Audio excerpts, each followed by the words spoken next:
Sekarang saya tiba di video Hujatul Islam Mahdi Imami di Isfahan. Channel anti Syiah itu membawakan video beliau seperti ini. بالقطع والیقین گفتن مرگ بر عمر و مرگ بر عواقب لعنت بر اون دو بالاتر از گفتن مرگ بر امریکا و اسرائیل. Tapi beliau tidak asal ngomong, beliau berkata kenapa? yakni beliau menjelaskan alasannya. Apa alasannya wahai Hujatul Islam Mahdi Imami? Anda bisa menyalahkan Syiah melakukan sesuatu ketika Syiah melakukan sesuatu tanpa alasan. Tapi ketika mereka punya alasan, mohon didengar apa alasan mereka. چرا؟ چون ریشه فتنه اونها بودن. Nah, disinilah ini adalah titik mula saya di video ini akan memulai pembahasan-pembahasan mengenai akar fitnah. اگر امروز اسرائیلی است چون اونا نذاشتن امیرالمومنین حکومت کنن. Kalau mereka tidak melakukan hal itu, kalau Ali bin Abi Thalib dijadikan pemimpin umat Islam, maka yang jelas nasib umat Islam sekarang tidak akan seperti ini. Sekian banyak orang Arab di sana, di sekitar Palestina dan Israel, tapi sampai sekarang mereka tidak melakukan apapun untuk menyelamatkan Palestina, saudara mereka sendiri, dari cengkraman Israel. چرا؟ چون ریشه فتنه اونها بودن. Mungkin salah satu contoh akar fitnah yang dimaksud oleh Hujatul Islam Mahdi Imami tersebut adalah contoh ini. Mari kita buka Sahih Bukhari, kita buka kitab Al-Ilm, kita buka bab 39. Di akhir bab 39 ada riwayat dari Ibnu Abbas. Diriwayatkan dari Ibnu Abbas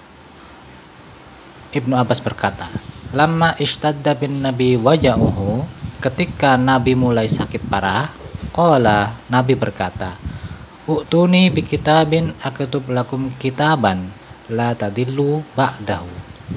Berilah aku sejenis alat tulis, kitab di sini sejenis alat tulis.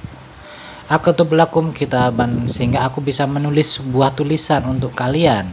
La tadillu ba'dahu, yang mana jika aku tulis tulisan itu nanti kalian tidak akan tersesat setelahnya. Qala Umar bin Khattab berkata, Innan Nabi ghalabahul waja, sesungguhnya Nabi telah parah sakitnya. Ghalabahul waja, wajah ini, penyakitnya ini telah menguasai Nabi. Karena saking sakitnya dia minta yang aneh-aneh, mungkin seperti itu maksudnya. Wa indana kitabullah, kita ini sekarang sudah punya kitabullah, kita punya Al-Quran. Hasbuna, cukup Quran itu buat kami, kata Umar. Fakhtalafu, lalu para sahabat berikhtilaf. Wa kathra al-laghatu, lalu banyak cekcok di antara mereka. Qala, Nabi berkata, Qumu anni, berdiri dari sini, pergilah kalian dari sini. Walayan bagi indi at-tanazu, tidak layak kalian bercekcok, berikhtilaf di sisiku ini. Fakharaja Ibnu Abbas yaqul, Ibnu Abbas pun akhirnya keluar dan berkata, Inna raziyata kullar raziyah, sungguh bencana yang besar ketika Rasulullah dihalangi untuk menulis apa yang ingin beliau tulis. چون اونا نذاشتن امیرالمومنین حکومت کنن. Jadi sekilas saja, sepeninggal Nabi, mereka bukannya mengurusi jenazah Nabi untuk dikafani dan disolati, mereka langsung pergi berkumpul ke satu tempat untuk bercekcok, untuk berebut siapa yang harus menjadi pemimpin umat Islam setelah Nabi wafat ini. Mereka semua sibuk sendiri. Yang ada di rumah Rasulullah adalah Ahlul Bait, orang-orang, segelintir orang yang mengurusi Nabi, memakamkan, memandikan, mensolati sampai memakamkan beliau. Ali bin Abi Thalib yang lebih layak untuk dijadikan pemimpin umat Islam saat itu tidak dihiraukan, ditinggal. Sahabat-sahabat yang lain berkumpul di satu tempat yang bernama Saqifah. Peristiwa Saqifah yang saya bicarakan tadi ada dalam kitab Sahih Bukhari. Silakan Anda buka sendiri. Anda cari kitab Al-Hudud, Hukum Hudud, bab 31, bab Rajmul Hobla. Di sini Anda bisa baca bahasa Arabnya. Lumayan panjang, riwayat yang lumayan panjang tentang Saqifah. Dan saya bawakan teks bahasa Indonesianya, terjemahannya. Karena sedemikian panjangnya, saya tidak akan membaca semuanya, tapi akan saya beri penekanan pada bagian kalimat-kalimat yang saya beri tanda merah ini. Akan saya unggah teks ini pada deskripsi video saya, atau Anda bisa langsung mencarinya di kitab Sahih Bukhari, kitab Al-Hudud, bab Rajmul Hubla. Saya beri tanda merah di sini. Pembaiatan Abu Bakar adalah hal yang tiba-tiba, kebetulan. Dalam teks bahasa Arabnya disebutkan di sini, kanat bai'atu Abi Bakr faltatan wa tammat. Pembaiatan terhadap Abu Bakar itu adalah hal yang tiba-tiba terjadi begitu saja. Dalam kitab Majma'ul Bahrain disebutkan apa itu maksudnya faltah. Faltah itu adalah sesuatu yang dilakukan tanpa pertimbangan yang matang. Jadi, dalam Sahih Bukhari sendiri disebutkan bahwa pembaiatan terhadap Abu Bakar adalah hal yang terjadi begitu saja, yang terjadi tanpa pertimbangan yang matang. Hal itu terjadi dalam peristiwa Saqifah, yang mana peristiwa itu penuh sekali dengan keributan. Sebelumnya saya sudah sebutkan, sebelum Nabi wafat pun saat beliau masih sakit, sudah terjadi keributan ketika Nabi ingin menuliskan wasiatnya.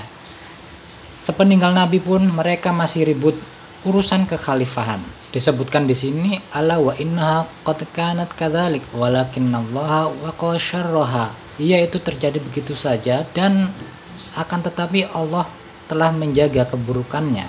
Anda melihat kata syarroha, keburukannya. Ha kembali ke faltah atau bai'ah. Bai'at itu menyimpan keburukan, tapi Allah menjaga agar keburukan tersebut tidak menimpa siapa-siapa. Itu kata Umar bin Khattab dalam riwayat ini. Kembali ke teks bahasa Indonesianya, saya beri tanda merah. Allah menjaga keburukannya. Lalu di sini Anda bisa membaca, orang-orang Ansor menyelisihi kami di Saqifah Bani Sa'idah. Ali serta Zubair menyelisihi kami. Jadi ada perselisihan antara orang-orang Muhajirin, yang mana di antara orang-orang Muhajirin itu adalah Abu Bakar dan Umar bin Khattab. Mereka berselisih dengan orang-orang Ansor. Mereka berselisih siapa yang harusnya menjadi khalifah sepeninggal Nabi. Ini dalam kondisi Nabi baru saja meninggal. Ali serta Zubair, Ali serta Syiahnya, pengikut-pengikutnya juga menyelisihi mereka. Jadi ada 3 kelompok yang berselisih di sini. Perselisihan inilah yang disebut akar fitnah oleh Hujatul Islam Mahdi Imami. Orang-orang Muhajirin berkumpul kepada Abu Bakar. Begitu juga orang-orang Ansor. Lalu ada pidato, kami adalah penolong-penolong Allah, Ansarullah. Ini orang-orang Ansor berkata seperti itu. Sedangkan kalian, wahai orang-orang Muhajirin, hanyalah sekelompok manusia biasa. Kalian ini orang biasa, golongan minoritas dari bangsa kalian. Namun anehnya tiba-tiba kalian ingin mencongkel wewenang kami dan menyingkirkan kami dari akar-akarnya. Anda lihat sendiri pembahasan mereka, gaya bicara mereka, ini perselisihan yang sengit, perselisihan perebutan kekhalifahan. Lalu Abu Bakar berceramah. Kemudian Abu Bakar berdiri dan berceramah yang intinya kekhalifahan ini tidak lain dan tidak bukan diperuntukkan untuk kami orang-orang Quraisy, bukan orang-orang Ansor. Kami punya amir, kami punya pemimpin, kami punya orang yang dijunjung, dan kalian juga punya amir, wahai segenap Quraisy. Spontan kegaduhan terjadi seru, suara sangat membisingkan.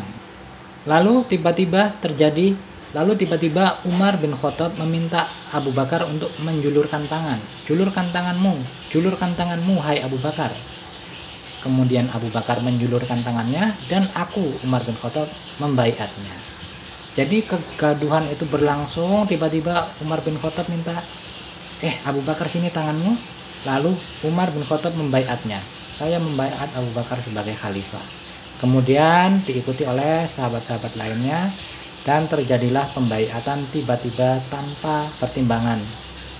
Yang mana Umar bin Khattab sendiri mengaku bahwa pembaiatan itu tersimpan keburukan di dalamnya, tapi Allah menjaganya agar tidak menimpa kita. نمیتوند مسئله لعن و براءت رو از شیعه بگیرد، چون اگر براءت و لعن رو از شیعه گرفتی یعنی دینش رو ازش گرفتی. Tawalli dan tabarri istilahnya dalam ajaran Syiah. Saya akan jelaskan apa itu tawalli dan apa itu tabarri. Secara singkat, tawalli itu upaya diri untuk menjadikan orang-orang yang suci ini, yakni Rasulullah, Imam Ali dan seterusnya, orang-orang suci ini sebagai wali, sebagai pujaan kita sebagai junjungan kita.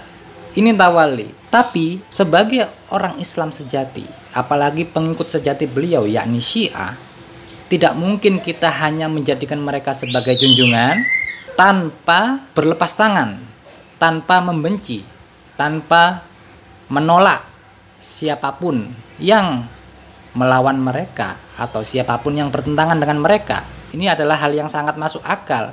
Ketika Anda mencintai sesuatu, konsekuensinya Anda harus membenci sesuatu yang berlawan dengan apa yang Anda cintai. Itu adalah hal yang sangat masuk akal.